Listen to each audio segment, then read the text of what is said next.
Allahu Allahu Allahu Allah. Alhamdulillah, sedikit saya menuntut bahwa kita saat ini sering orang katakan bahwa kita itu berada di zaman Islamiyah. Mungkin antum pernah sering dengar orang ceramah kita sekarang berada di zaman Islamiyah.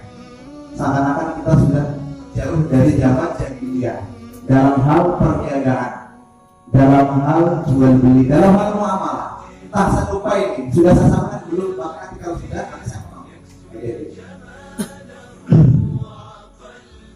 Dalam hadis yang diriwayatkan oleh Imam Bukhari dan Muslim atau Sahih Haid, ya, bukan alaih, ya. Ini hadisnya seperti ini. Riba jahiliyah mautu. Pernah saya bacakan di sini ya? Pekan lalu, belum kan? Ada yang sudah? Belum ya? Kita akan mendeteksi, ya, akan mendeteksi apakah riba jahiliyah yang dipraktekkan oleh orang-orang Yahudi. Itu yang pertama kali mempraktekkan riba itu orang Yahudi, diikuti oleh orang Arab, orang Quraisy, memanfaatkan kebiasaan orang Quraisy suka menjamu tamu sampai habis harta itu untuk hanya sekedar menjamu tamu. Akhirnya orang-orang Quraisy menggadaikan rumahnya kepada orang-orang Yahudi, begitu gak mampu bayar disita, gitu kan, jadi miliknya orang Yahudi. Jadi waktu itu di Madinah itu hampir sebagian besar itu, lebih 85% itu tanah orang Quraisy saat itu milik Yahudi. Hampir 85% efek dari kebiasaan berhutang. Jadi kalau usahakan mandiri, jangan berhutang, ya, supaya enak dikejar-kejar bulanan, ya. Gak bisa tidur ya dikejar bulanan. Dikit-dikit pusing, ya. Gak bisa tidur ya, insya Allah. Riba jahiliyah maudu. Riba jahiliyah itu sudah dihapus. Awal riba maudu. Dan pertama kali riba itu dihapus, riba Abbas bin Abdul Muttalib. Riba Abbas bin Abdul Muttalib.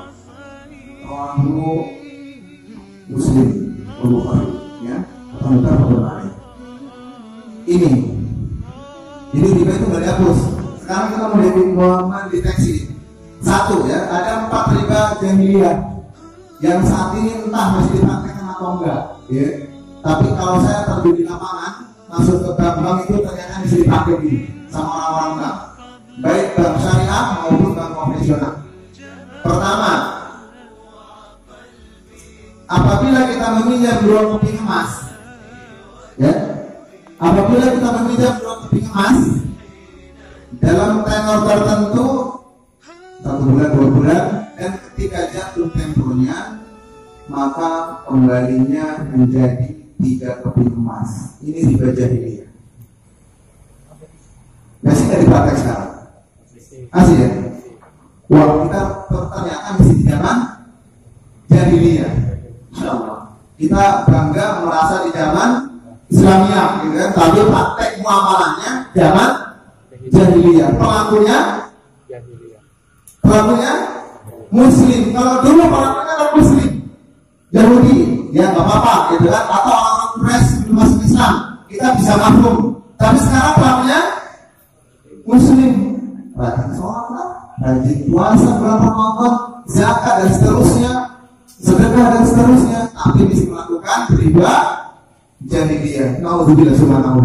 Semoga kita bukan termasuk dari golongan itu. Kalaupun dulu pernah jadi golongan itu, sekarang mulai bertambah.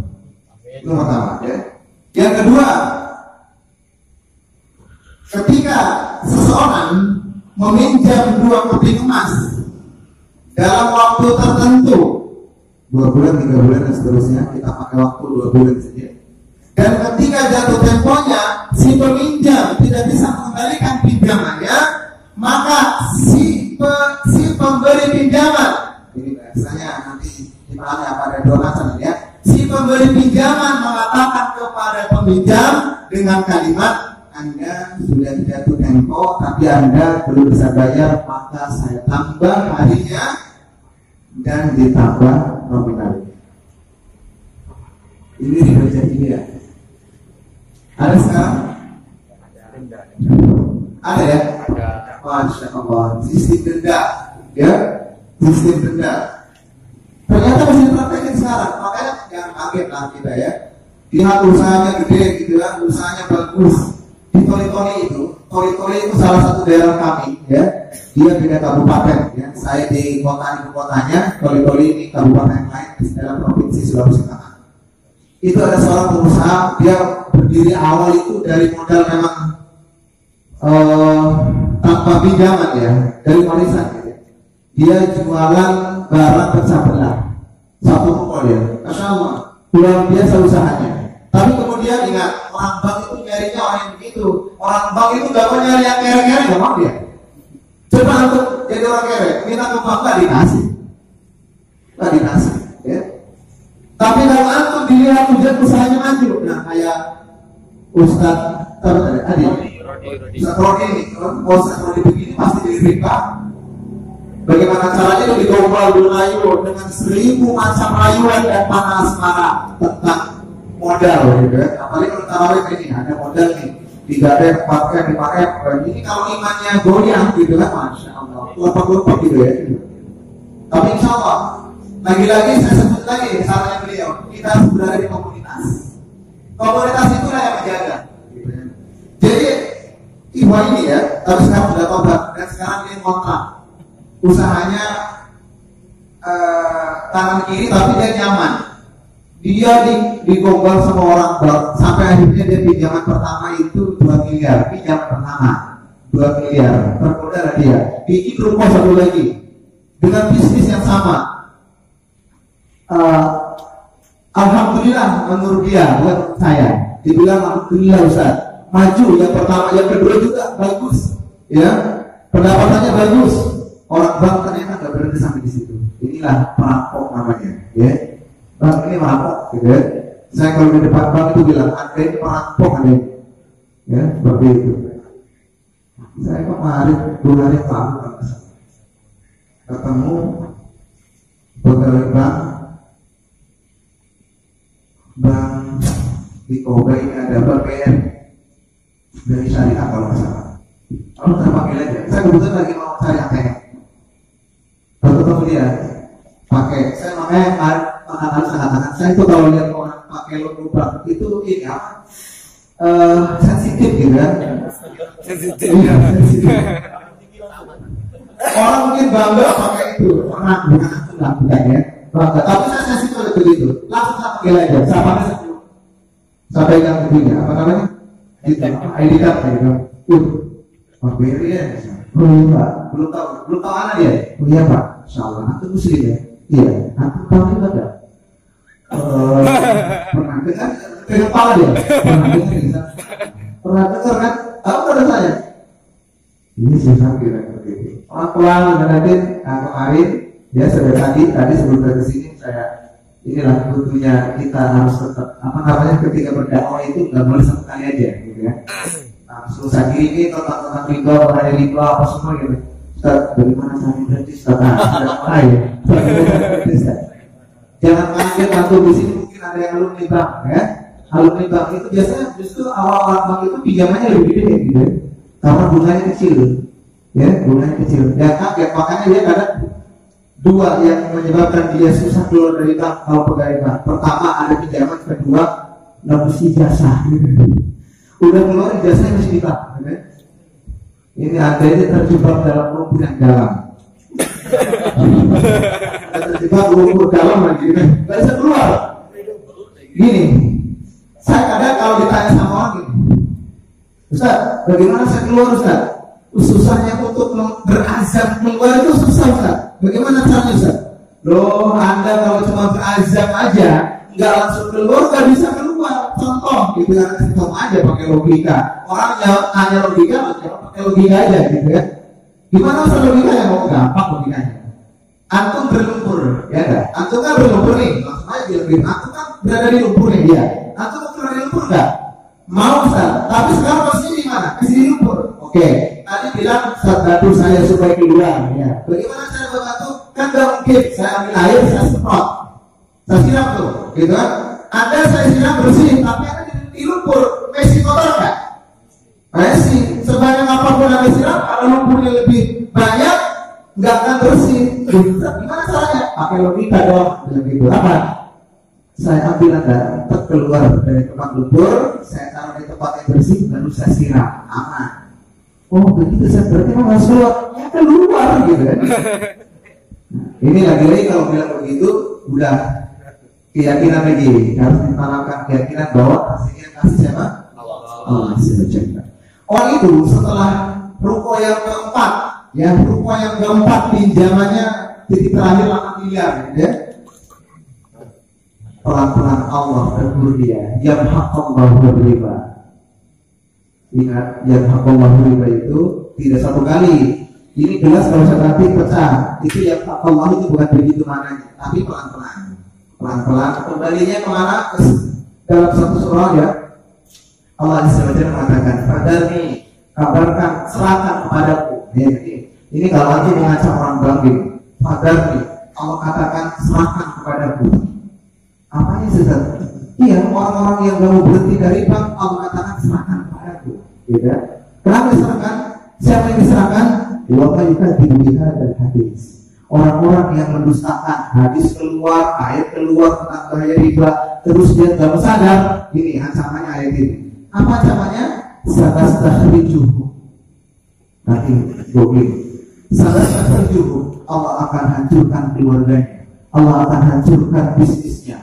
Allah akan jadikan istrinya selingkuh. Allah akan jadikan suaminya selingkuh. Allah akan jadikan anak durhaka kepada orang tua.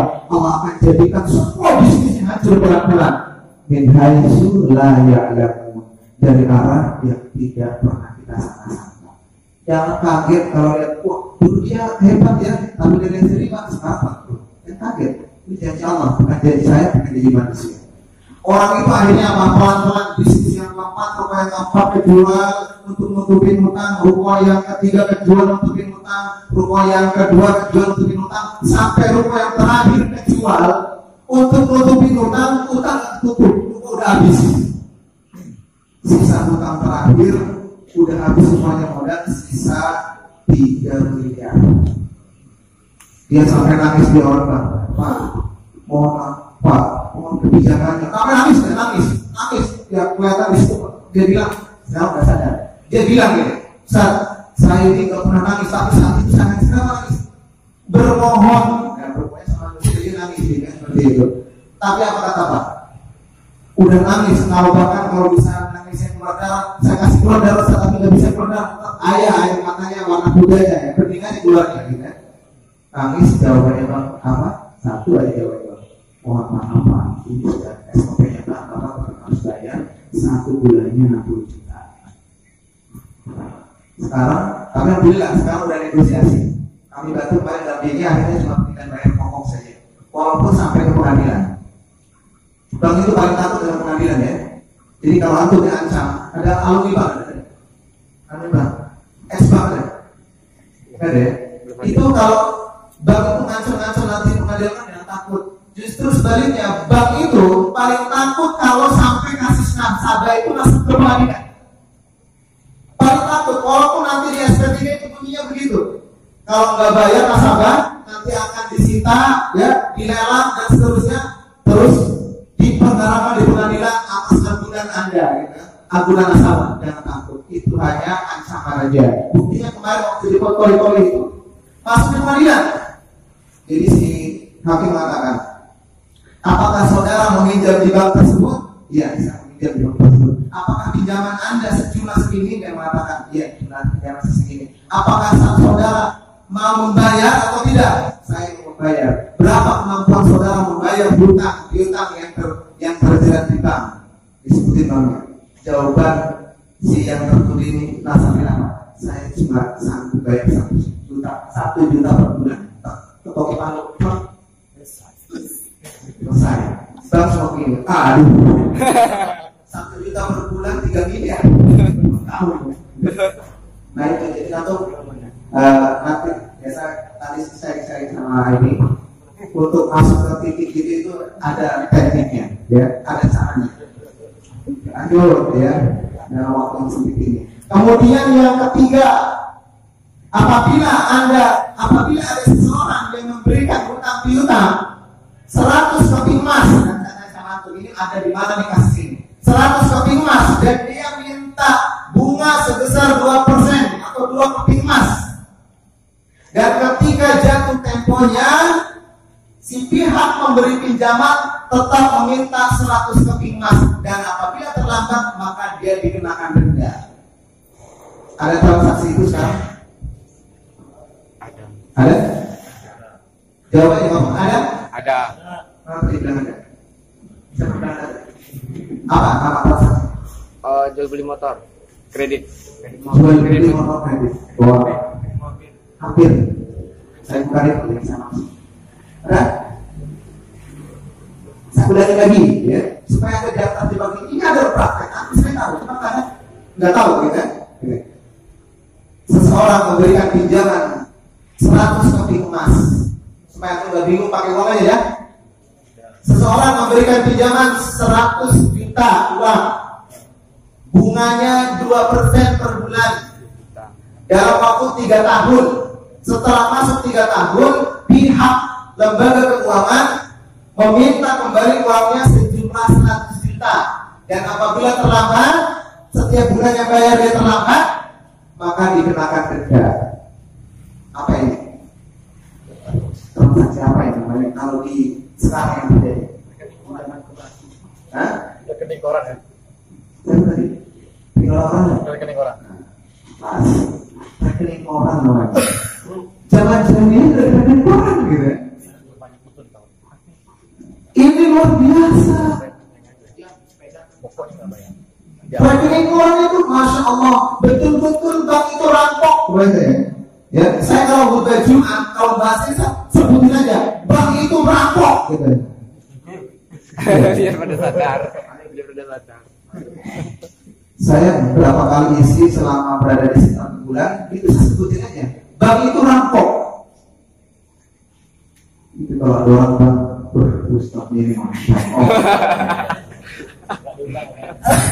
Dari benar ya, nggak apa-apa gitu. Alhamdulillah, kalau saya di Palu, saya punya komunitas namanya komunitas Indonesia Bebas Riba, sama komunitas masyarakat anti riba dan komunitas ekstra. Itu memang kita cari-cari tempat tuh, dan tidak pernah saya bahas selain riba di khutbah Jumat. Dan memang saya pernah khutbah di kantor DPRD, dan kantor DPRD itu di sampingnya itu ada Bank Mandiri, Bank BRI, Bank BNI. Itu kalau semakin bank mereka di sini semua. Asli legend. Waktu itu yang undang itu anggota dewan, ya. Ustaz bisa isi di masjid apa masjidnya ya? Dia masjid DPRD. Begitu, oh isi di mana masjid DPRD? Oh siap. Wah, kalau di tempat yang saya tunggu saya isi di situ, gitu kan? Masuk dari tempat. Udah, yang saya perhatikan itu jamaah. Saya sambil duduk, tugas kedua tuh kedua. Setelah azan tuh kan, duduk deh. Saya perhatikan, oh seragamnya ini bang ini. Satu-satu nggak berarti masih di belakang polisi di belakang nggak apa-apa. Wah, di situ saya bakar betul. Terakhir ketua DPRD kota waktu itu malu setelah selesai. Ustaz, nanti bisa kita ngobrol nggak? Tadi banyak orang yang protes itu kenapa? Saat ini yang disampaikan begitu, Ustaz, ini kan banyak orang bang. Justru orang bang itu saya sampaikan. Tapi Ustaz ini nggak enak nanti orang-orang sholat di sini lagi, nggak apa-apa. Nah itu tantangan. Rekening koran itu sekarang dipraktekin di bank, itu luar biasa. Aku lebih tahu ya. Sedikit saya jelasin. Itu rekening koran gini, pinjam 100 juta. Kita per bulan cuma bayar bunga. Para bunga tanpa mengurangi pinjaman. Bayangin gitu kan. Itu pun kalau lambat dapat denda. Begitu jatuh tempo harus dibayar 100 juta. Dan ini berarti kita bukan dikasih pinjam modal, kita dirampok gitu kan. Dirampok kita itu. Ini penjara kelas kakap gitu kan. Jadi rampoknya pakai dasi gitu kan. Pakai dasi sepatu gitu kan. Wah sisir rapi pakai mobil. Ada kantornya rampoknya itu. Cuma saya bukan ditulis apa ya kalau perampok itu apa ya? Mafia gitu ya. Oh dia BRI, oh kamu live nggak apa biasa. Kalau ini live boleh orang tahu nggak apa biasa. Saya dipanggil mas ada sadar oleh sekalian. Itu yang ketiga. Yang keempat, apabila ada seseorang yang melakukan transaksi jual beli atau membeli sesuatu dalam waktu tertentu, kemudian setelah jatuh temponya dia tidak bisa bayar, maka dikenakan denda keterlambatan atas barang yang dibeli. Ya apa? Leasing. Oh leasing. Oh, leasing sudah, masya Allah. Ini, masya Allah ini, dan ternyata dari keempat ini riba jahiliyah, tapi dipraktekkan orang. Saya waktu leasing itu saya teringat apa ya, maaf, saya ini tidak berani mengatakan seperti ini kalau dulu bukan pelaku. Kebanyakan orang menyampaikan sesuatu yang aneh itu karena dia pernah melakukannya.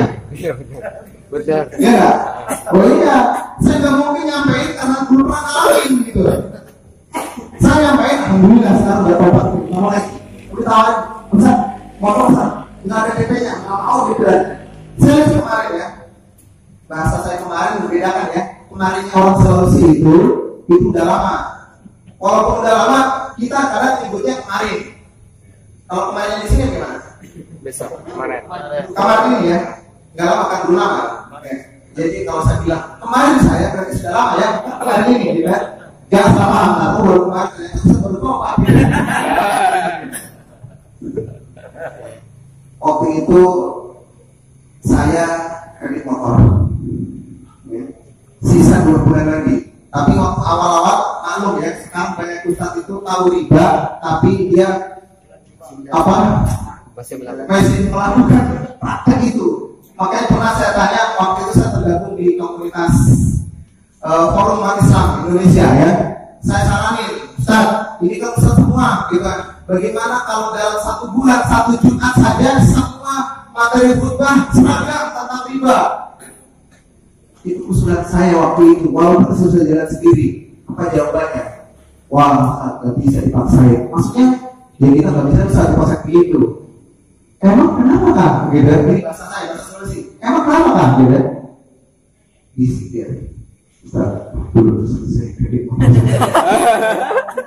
Yang satu lagi, berarti Ustaz, kamu belum makan, Ustaz, belum makan. Maksudnya belum makan? Iyalah, saya riba, saya bisa riba. Wah, rupanya rata-rata bisa melakukan itu. Gitu kan? Nah ini masalahnya, harus ada satu pioner muncul kok sampai ini, kan? Sampai masalah itu. Makanya waktu saya datang pertama ke sini, gimana saya bisa join ya sama ustadz itu yang bahas riba. Waktu itu saya belum komunikasi sama dia, gitu ya. Datang juga, belum ada orang yang bisa saya join, tapi begitu khutbah pertama langsung riba saya bahas. Gak apa-apa, pertama saya bahas riba di Bangka Tengah, di Moba, ya.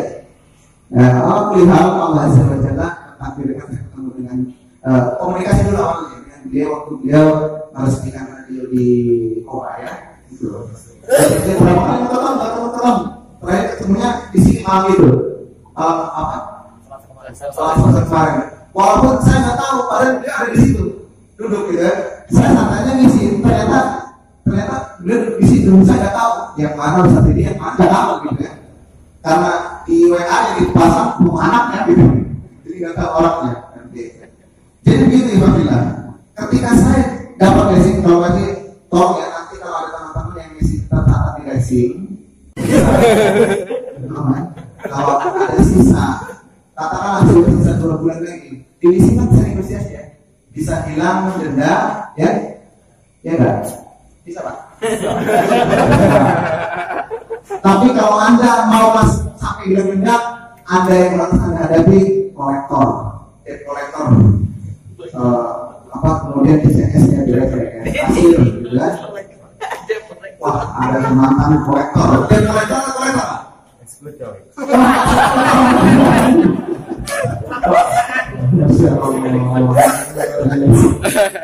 Rupanya banyak eksekutor di sini. Jangan-jangan ada di korbannya. Ada. Masya Allah. Alhamdulillah kita sudah berdoa kepada Allah Azza wa Jalla. Allahu Akbar. Jadi ini pelajaran. Moga-moga yang matang di sini sebenarnya menyampaikan kepada orang lain bagaimana cara negosiasi di sini. Aku pernah nyampaikan kepada orang lain cara negosiasi di sini. Kalau udah terjerat enggak? Ya. Saya dulu waktu terjerat itu, masya Allah. Ya, saya sedikit cerita keajaiban boleh? Boleh. Ya, sebagai testimoni bukan berarti wah ini fakta enggak. Kadang seseorang untuk meyakinkan bahwa itu terjadi butuh keajaiban. Di sini itu alhamdulillah, walaupun saya sudah berhadapan dengan kolektor dan seterusnya, bahkan manajernya itu non muslim, datang ke rumah total, gondrong, badan tinggi besar, saya kan kecil begini, ya, kecil ya. Dia tinggi besar, tapongannya gondrong, mukanya sama gitu kan, bilang begitu, dia nggak salam, selamat siang gitu kan, saya lihat pakai seragam di sini memang. Saya bilang ya, saya hanya minta firman Allah. Oke itu. Ya Allah, teman saya, apa yang saya bicarakan, semoga ini kebaikan. Ya, segala sesuatu Pak, kalau punya masalah, ya Allah. Terletak apa istilahnya ya? Apa ya? Ya, batin. Jadi pokoknya itu Anda itu punya di situ. Anda punya titik batin. Titik batin itu atau cukup begitu mau lari masalah seberat apapun, sekecil apapun cukup. Ya Allah. Nah itu langsung nyambung tuh. Saya nggak bisa menceritakan karena tidak bisa dipraktekkan, nggak bisa. Ya yang merasakan jangan antu, ya anak sendiri, gitu kan seperti itu. Jadi waktu itu saya datang aja. Begitu dia datang duduk di atas meja, Pak, saya mau cabut motor. Saya 4 bulan nggak bayar. Sengaja saya nggak bayar untuk negosiasi, gitu kan? Mau ambil motor, iya. Karena aku udah 4 bulan nggak bayar. Pak, saya bukan mau nggak bayar, saya ada uang tadi cuma 1 bulan. Oh, nggak bisa Pak, kamu harus bayar 2 bulan. Saya punya cuma 1 bulan. Kalau udah ambil silakan, kalau nggak sama lagi. Gitu, bawa sana aja. Pak, nggak bisa, saya sekarang harus ambil motor. Dia maksa marah. Oh, silakan itu motor saya di belakang, tapi kuncinya tidak saya kasih. Oh, nggak bisa, kok kira masa saya untuk apa gitu? Pak, tetap Pak, kalau begitu tetap saya bawa. Silakan ambil, besok kita di mana polisi. Perampasan. Dan gitu ya? Perampasan Mas. Perampasan jadi. Tahu. Nah, waktu itu kita harus pendekatan persuasif dengan orang seperti itu. Ya, kalau Bapak marah-marah, ya, kalau saya kalau marah-marah orang dalam hal negosiasi, cukup ketika dia marah-marah dengerin aja dulu. Sampai selesai marah-marah, saya kan duduk ya, kesel ngomongnya. Kita ngomong pegang tangan, Pak, begini Pak, ini tangannya mesti begini. Dia tak rasa kalau tangannya mesti terus begini Pak. Saya bahas riba di situ Pak, ini keyakinan saya tidak mau bayar kalau dengan dendanya, saya bayar pokoknya saja, harus. Tapi ini keyakinan saya Pak, kamu tidak akan bisa memaksa keyakinan saya. Bahkan nyawa pun saya taruhkan. Saya bilang begitu. Terakhir saya bilang begitu. Langsung dia pegang di tangan saya, dan dia pegang tangan. Mohon maaf Pak, saya non muslim. Dia langsung bilang, mohon maaf Pak, saya non muslim. Kalau masalah keyakinan terus terang saya tidak bisa maksa. Wah gitu kan. Dalam hati saya, wah kenal langsung kenal ya kan. Pak, Bapak langsung ke kantor saja, langsung ke kantor saya.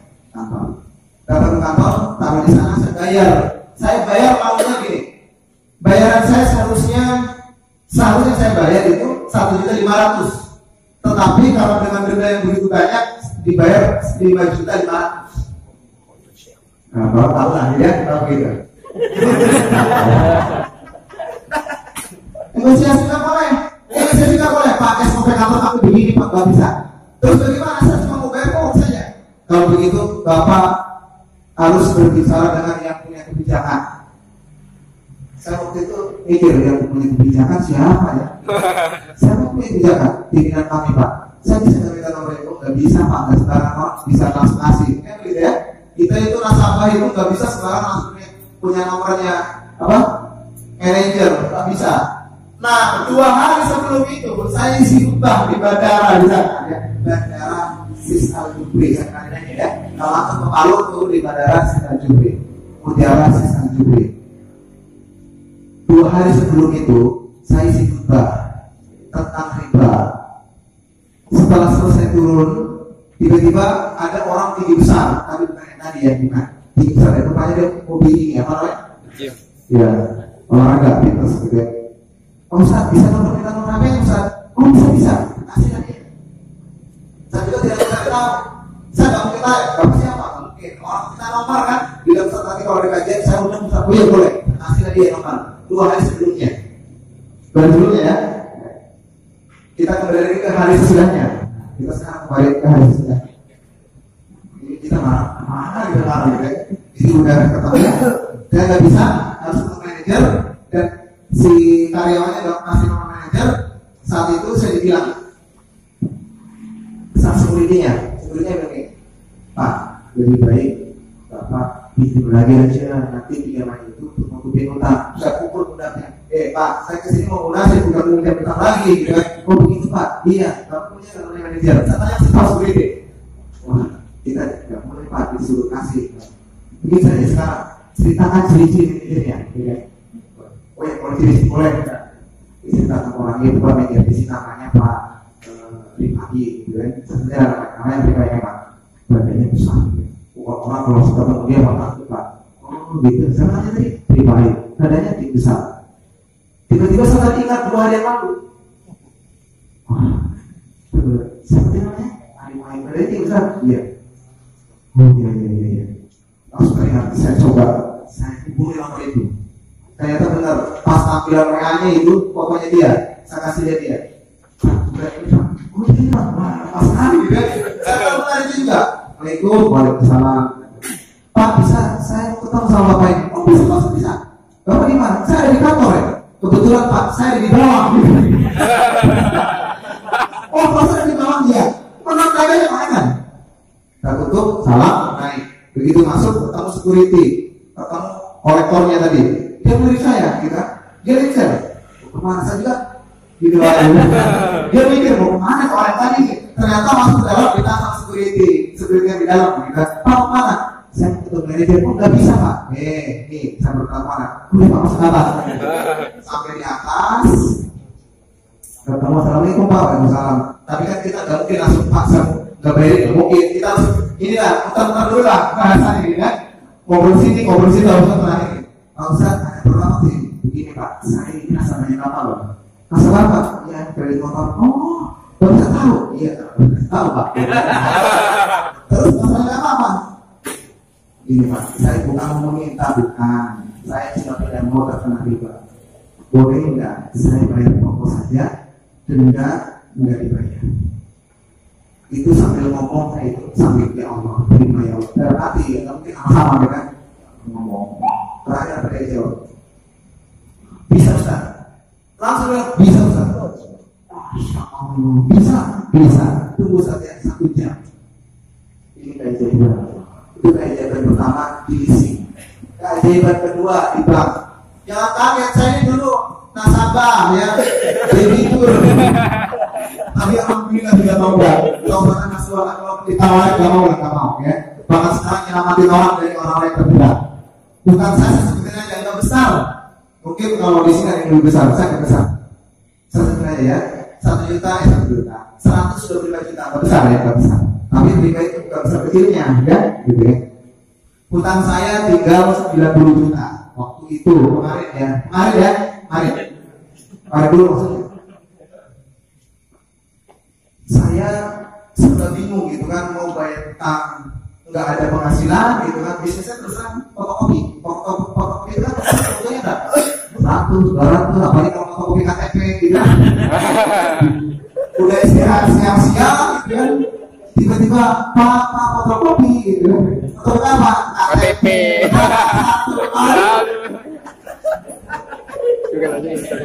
Enggak diterima gitu kan, kayaknya bagus ya begini, sudah begini. Mana kita? Nyalain fotokopi lagi gitu kan. Untung 100 dibayar 150 rupiah, ambilannya mesin 2.500. Malu tuh gitu. Kan fotokopi 1 kali naik 2.500 tuh cedoknya gitu kan. Bisnis kecil-kecilan bayar utang 90 juta nggak mungkin. Pakai logika nggak mungkin.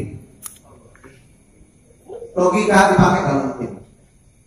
Tapi waktu itu saya masya Allah Allah kenalkan dengan komunitas-komunitas Amerika.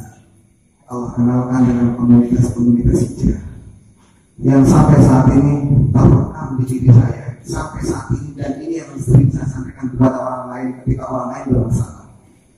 Ikhwah, bapak, ibu, itu sering saya kenalkan kasus-kasus katakan ibu, jangan fokus di masalah, jangan fokus di solusi. Itu logika. Kalau kita fokus di masalah, stres. Kalau kita fokus di solusi, siapa yang kasih solusi? Emang ada orang bisa kasih pinjam, tutupin, nggak mungkin, gitu kan? Terus bagaimana? Gitu. Sekarang fokus sama Allah, solusi itu bonus. Ingat sini aja. Ya. Sini aja ikhtiar. Itu ikhtiarnya, gunain logika. Saya kalau nggak cari air, nggak dapat air. Ya nggak? Iya. Apa? Bawaan manusia, naluri manusia itu saya harus dapat air karena di padang pasir. Itu logika manusia, naluri manusia, usaha dia. Tapi air muncul di mana? Di kaki Nabi Ismail, di tempat yang tidak disangka-sangka, gitu kan? Nah, itu yang harus kita cari. Jangan fokus nih, saya harus cari uang ini untuk tutup utang. Bukan berarti kita nggak boleh kerja, enggak. Fokus aja sama Allah. Nggak terjadi saat dia kerja lah, masa duduk aja fokus sama Allah. Ya Allah, butuh utang saya bayarkan ya Allah, sampai mati nggak dibayarkan. Saya waktu itu langsung fokus sama Allah.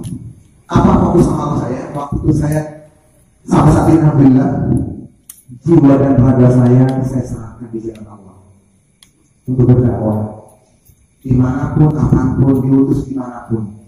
Saya nggak nyangka sampai di sini. Saya nggak nyangka ketemu semua di sini. Bukan nggak nyangka, sudah ditetapkan di rumah itu. Bukan kebetulan. Sudah ditetapkan.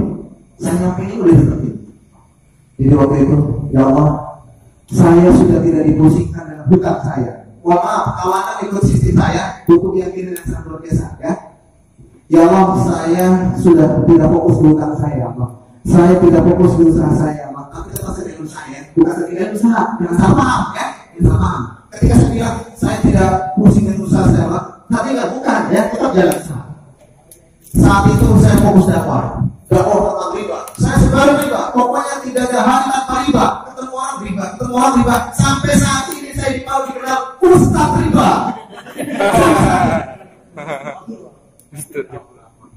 Ustaz yang mana itu? Begitu ya pasti. Oh, Ustaz Umar. Ustaz riba. Makanya ketika dia riba muncul nanti di YouTube muka saya, gitu kan. Jadi walaupun kita berpisah nanti tanggal 22 saya ada di sini, sama saya tidak pernah ketemu antum, tapi aku isikan muka saya di YouTube. Ya, insyaallah. Saat itu saya fokus sama Allah, saya datang ke bank yang bersangkutan. Ini kayak hebat ya. Saya datang ke bank, tapi saat itu saya datang dengan baju kaos tulisnya di depan sini berani bisnis tanpa riba. Oh, keren. Berani bisnis tanpa riba. Pakai sal, Palestina. Pakai topi gaji. Masuk ke bank, saya sebutin aja, tahu sendiri. Profesional ya.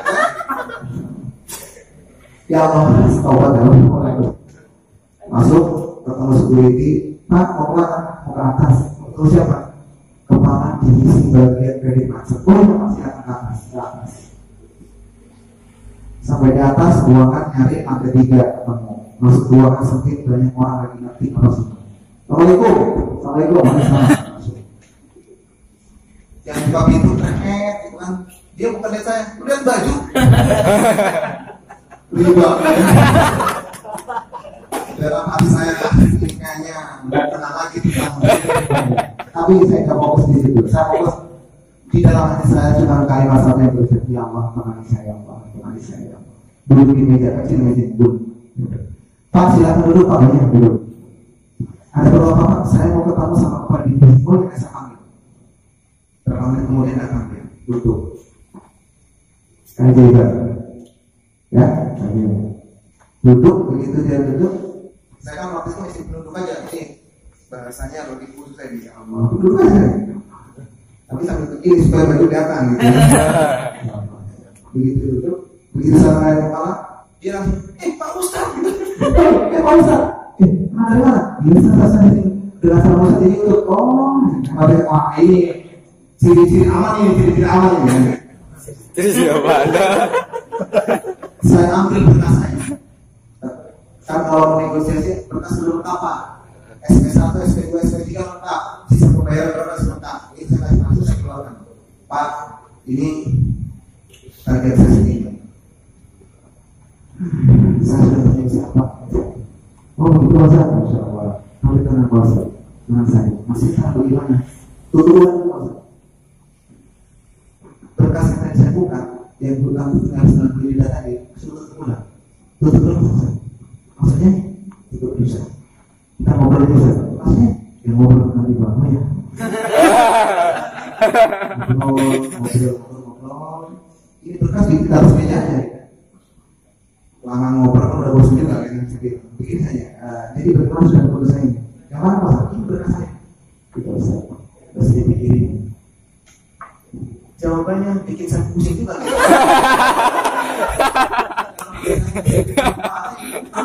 Harus dibayar kan? Terus saya dibikin. Nanti kalau masih disita, apa saya sudah 27 bulan ya? Masih dipikirin sana. Usaha saya dakwah. Ini masih dipikirin. Biar aku pakai data handle. Hari itu saya bilang ya Allah, terima kasih Allah. Itu kira-kira siapa yang gerakin hati? Allah. Karena kita minta ditemani Allah. Kapan antum mengandalkan bahwa antum bisa melunasi utang? Kapan antum mengandalkan saya bisa negosiasi? Kapan antum mengandalkan kemampuan antum? Berarti antum sudah mentiadakan Allah.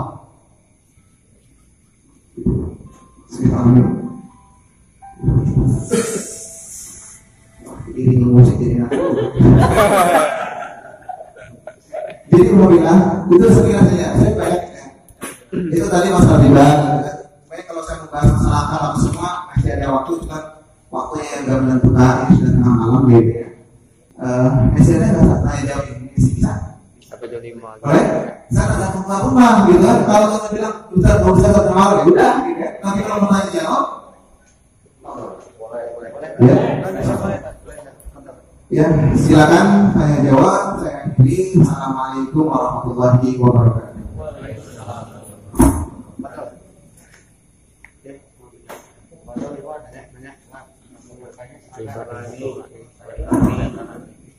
Ya,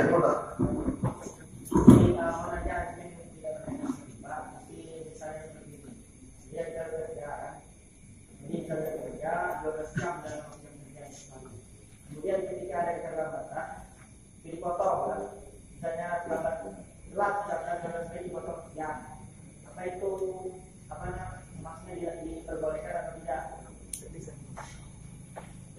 Bismillahirrahmanirrahim.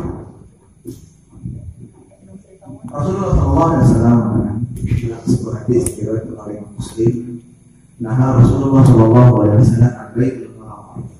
Rasul melarang jual beli atau transaksi yang didengarnya dengan unsur goror. Goror ini banyak macam. Ada goror yang berhubungan dengan qimar, ada goror yang ada hubungannya dengan maisir, ada goror yang ada hubungannya dengan purnah, ada goror di akad, ada goror di objek akad, ada goror di objek tenor, ya di waktu tenor. Terus masuk di mana itu? Mari kita baca surah Al-Baqarah ayat 279. Di ayat terakhir Allah katakan la tadlimuna wa la tudlamun. Saya mau tanya sebelum saya jawab, tapi nanti pertanyaan ini masuk ke jawaban. Rukun jual beli. Rukun jual beli ada berapa? Rukun jual beli ada berapa? Kalau yang bisa jawab, saya kasih bonus umroh. Pakai uang sendiri lah.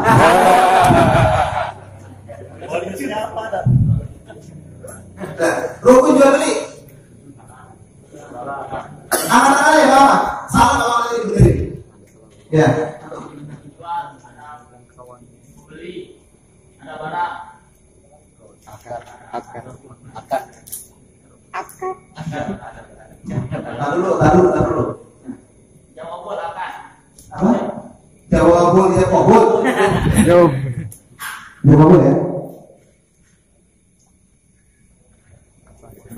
Hah? Kan, bisa. Sambungin.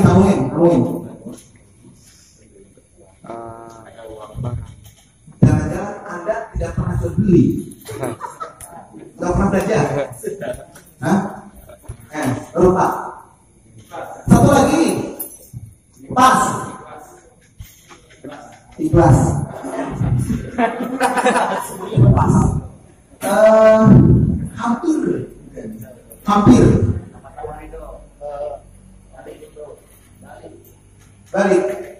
Balik atau balik? Cukup umur. Ya, cukup umur. Hampir ya. Coba.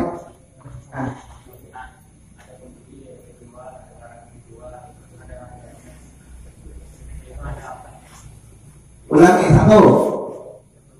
Penjual, pembeli, ada penjual, ada harganya. Wah, ini rumun baru ya. Biar kompak rumun baru ya, ada harganya. Dalam keadaan sadar. Nah, Dalam keadaan sadar. Ya kalau kita nggak sadar nggak terjadi jual beli. Bukan sama anak-anak maksudnya. Langsung aja ya saya jawab.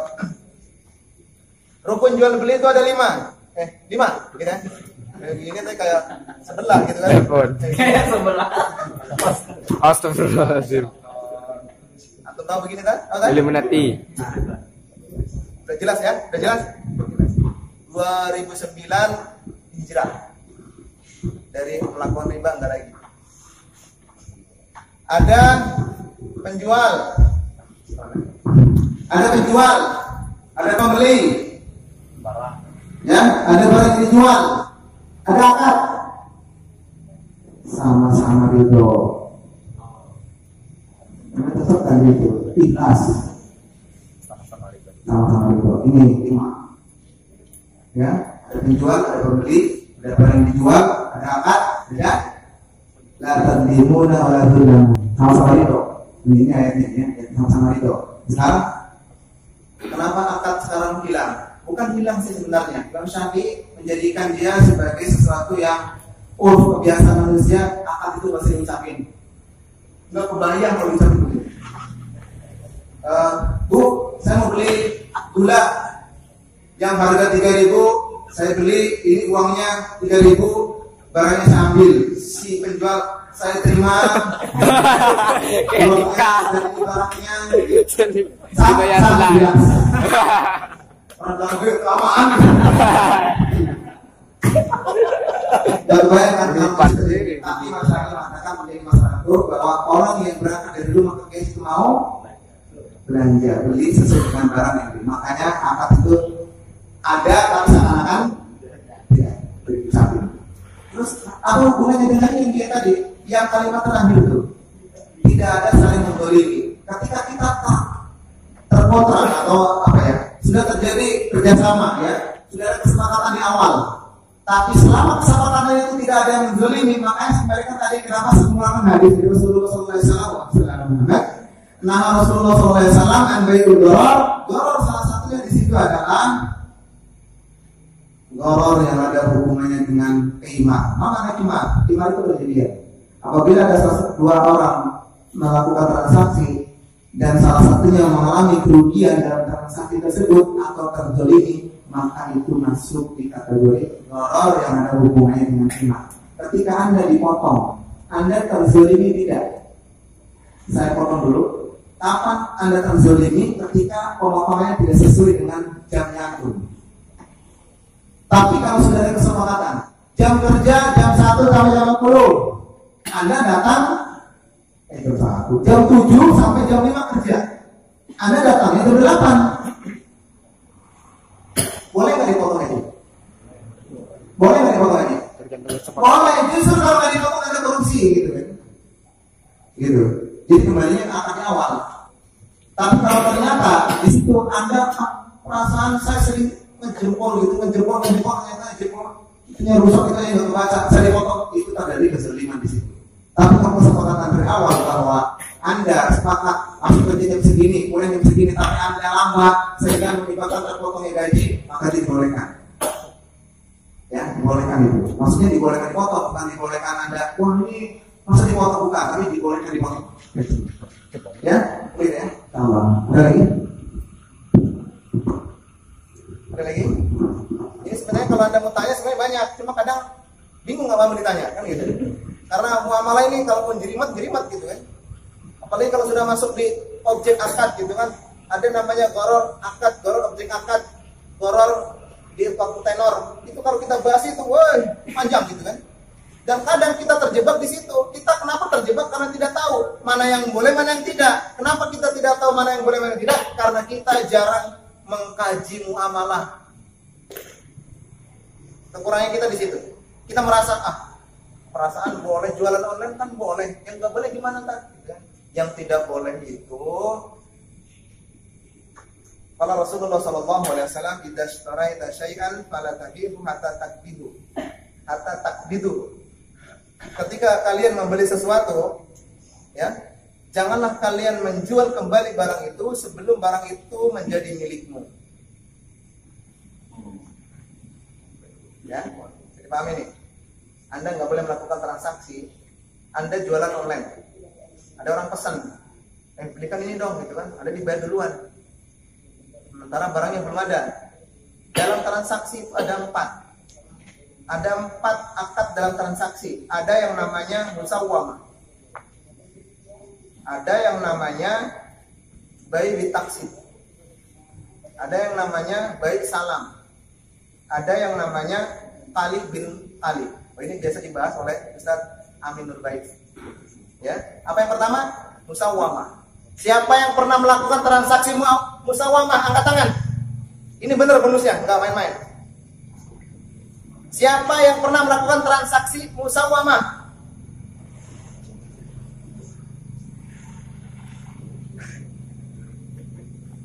Tidak ada yang pernah ini? Hah?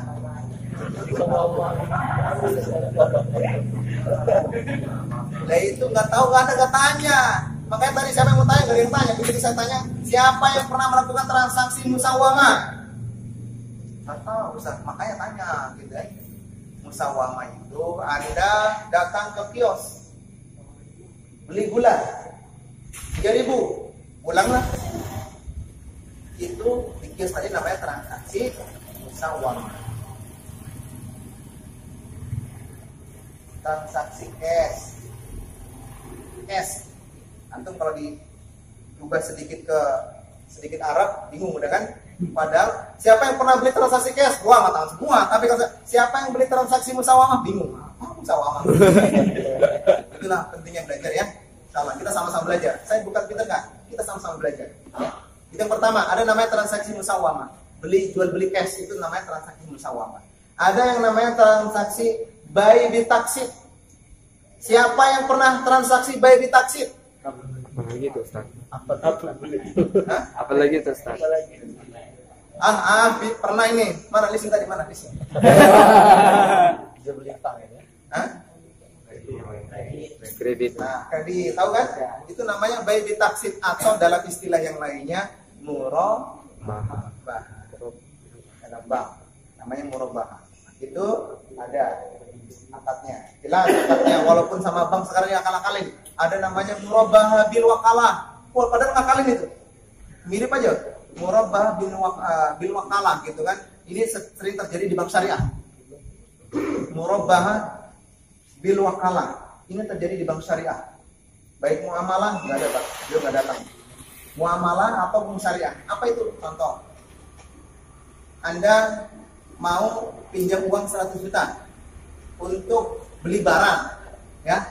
Nah ini, jadi supaya tidak terhitung hutang piutang, maka dibikin transaksinya murabah bil wakalah. Jadi si nasabah, Pak, Bapak, rents yang mau dibelanja, bikin proposal yang ya. Beli ini, habis segini ya. Dikasihlah ke bank. dicairkanlah ke bank, dari bank dicairkan, baru uangnya disuruh pegang sama nasabah. Ini nggak boleh. Itu kategorinya masih utang piutang. Kalau murabahah diserahin ke bank, yang mau dibeli, bank yang beli, baru bank jual barang ke nasabah. Itu murabahah sebenarnya begitu. Tapi di bank dipraktekin bank syariah nggak begitu. Sampai sekarang menipu Allah itu. Dosanya luar biasa gede. Itu namanya bayi ditaksid atau murabahah. Kemudian yang kedua bayi salam. Tahu bayi salam kan? Pasti. Siapa? Pak, bayi salam. Bayi salam tahu? Hah? Pesan barang. Pesan barang. Pesan barang kok barang nyusul? Bayarnya nyusul. Istilahnya bagaimana? Ya, kalau istilah dalam jual beli namanya uang barang ada dulu, uang ada duluan, barang belakangan. PO. Ya, itu boleh dalam Islam. Boleh dalam Islam. Namanya bayi salam. Ada yang namanya bayi istisna. Pernah dengar kan? Nah, saya jawab. Bayi istisna. Bayar dulu nanti baru dibuat kayak beli rumah. Nah, bagaimana contohnya? Perumahan kita bayar dulu, nanti setelah dibayar baru rumahnya dibuat. Dibangun. Bayar dulu berapa ini? Katakanlah contoh, uang harga rumah 150 juta. Bayar 50 juta. Bayar 50 juta. Terus Rumahnya dibuat, Nah. hasil bayar. selesai Selesai rumahnya. selesai rumahnya baru bayarnya 100 lagi. Ya, cicil.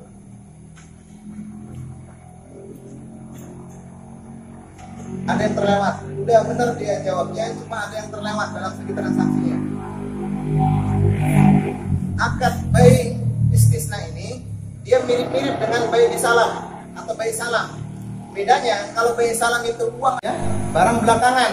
Nah, kalau bayi istisna uang bisa tadi contoh ya 50 juta dulu, nanti sisanya belakangan, tapi bukan belakangan semuanya, enggak, 100-nya enggak.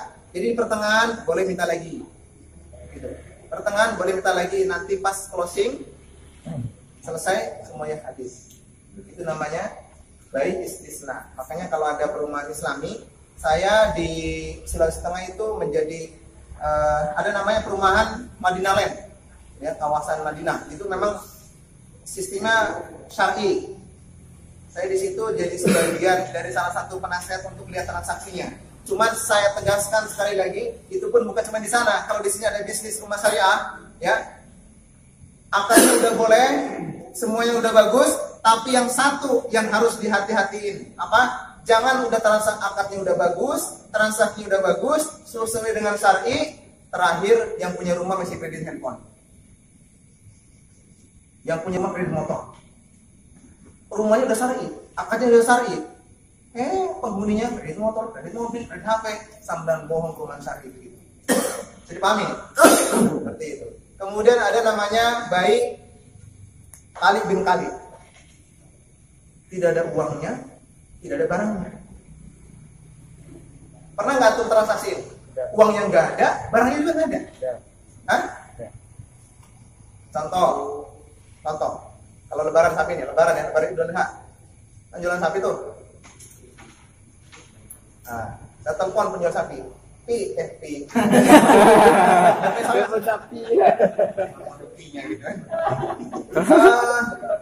Ada berapa sapi situ? Ada 10. Saya pesan 1. Yang mana? Yang gede lah gitu kan ya. Udah dipilihin. Ini pembelinya nggak lihat nih, yang sapi itu bilang yang gede lah gitu kan. Oh ya, sudah siap, sapinya udah 1, saya simpan yang besar gitu ya. Terus udah. Berapa kayaknya? 15. Ya, 15. Saya kirim ya uang, ya, transfer. Dia nggak pegang uang, cuma M-banking. Setelah dikirim, orang nelfon dia lagi. Bang, butuh sapi saya nih. Harga berapa? Yang gede lah. Ya, ada harga berapa? 20. Naik 5 juta gitu. 20. Ada sapinya? Ada ya. Sekarang ya? Siap. Transfer nanti terperaikan. Kirim sapi ke alamat ini. Oh iya, siap, sampai ke sana. Ini transaksi nggak boleh dari Islam. Pembeli itu harus melihat sapinya, barang. Makanya dalam transaksi goror itu ada yang namanya transaksi goror objek akad. Apa goror objek akad? Kita harus tahu barang yang dibeli. Tidak boleh membeli barang dalam kucing dalam karung. Barang dalam karung. Makanya kalau transaksi ya dilihat dulu sapinya gitu. Dan ini terjadi di masyarakat secara umum. Alasannya apa? Saat efisien, saat gak makan waktu, kita duduk aja tinggal pegang handphone. Itu kan jalan aman. Masuk aja rekening, pandang rekening cuma lewat. Tidak ada transaksi uang di situ, nggak ada. Yang ada hanya transaksi digital. Ya enggak? Bukan uang. Digital. Sementara dalam transaksi itu harus jelas. Barangnya harus jelas, objeknya harus jelas, akadnya harus jelas. Makanya ada namanya goror di akad, goror objek akad, dan goror waktu tembak. Demikian kurang lebihnya, mohon maaf karena waktu sudah malam. Insya Allah silakan ikuti di Facebook, di YouTube saya semua materi tentang muamalah. Insya Allah saya jelasin di situ. Kurang lebihnya mohon maaf. Kebenaran hanya kami dari Allah Azza wa Jalla dan kesalahan dari diri saya sendiri. Saya akhiri. Wassalamualaikum warahmatullahi wabarakatuh.